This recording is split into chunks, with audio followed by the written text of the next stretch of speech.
Hello, I'm Sidney Pollack, and this is The Essentials here on Turner Classic Movies, and we're back to Stanley Kubrick once again. If you've been watching, you know that every week we have a movie that's necessary, essential for anybody who wants to consider themselves up to speed on classic movies. And in that process, you've noticed certain people keep turning up: Alfred Hitchcock, Humphrey Bogart, Ingrid Bergman, David Lean, and Stanley Kubrick. You know, the usual suspects. Stanley, in this case, with a movie he directed in 1964 called Dr. Strangelove, or How I Learned to Stop Worrying and Love the Bomb. I got to know Stanley Kubrick through a 30-year correspondence, and I was an actor in his last movie, Eyes Wide Shut, several years ago. But this film predates all of that. Let me take you back in time a bit.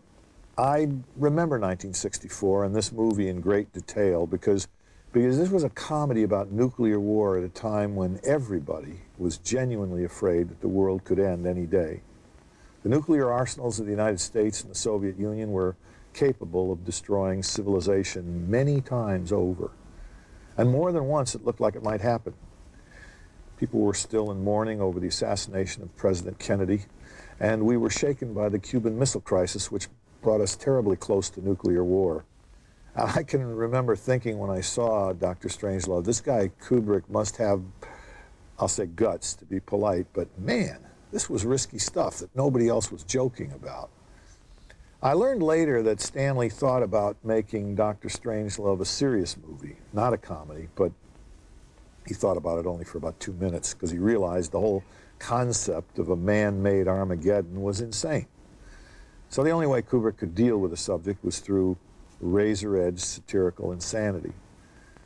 You'll see that in one way or another, everybody in this movie is nuts.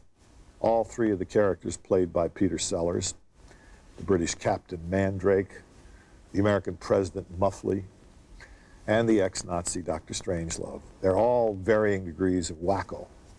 The generals played by Sterling Hayden and George C. Scott, and the officers played by Slim Pickens and Keenan Wynn, and every one of them is cracked, but they don't know it. Kubrick, all the while, never lets you forget how high the stakes are. He leaves no doubt that we're talking about the future of humanity.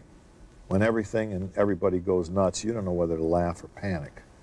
Dr. Strangelove was either the funniest or the scariest movie people had ever seen, and they don't know which. You know, a lot of people point to this movie and others of Stanley's, and they tell you how grim he was, how pessimistic, but he wasn't. I think Stanley was looking for some way to find a source of hope or optimism in a world that was full of hopelessly stupid and cruel behavior. Stanley had a great sense of humor, and he loved to joke and play around. It seems to me that his movies were most often about finding ways to come to terms with a dangerously screwed up world. This is an historical document holding up a mirror to ourselves in a way that only Stanley Kubrick could. 4 Academy Award nominations, named to the National Film Registry, rated 3rd on the American Film Institute's list of greatest comedies, and 26th on the list of greatest movies. From 1964, from Stanley Kubrick, Dr. Strangelove.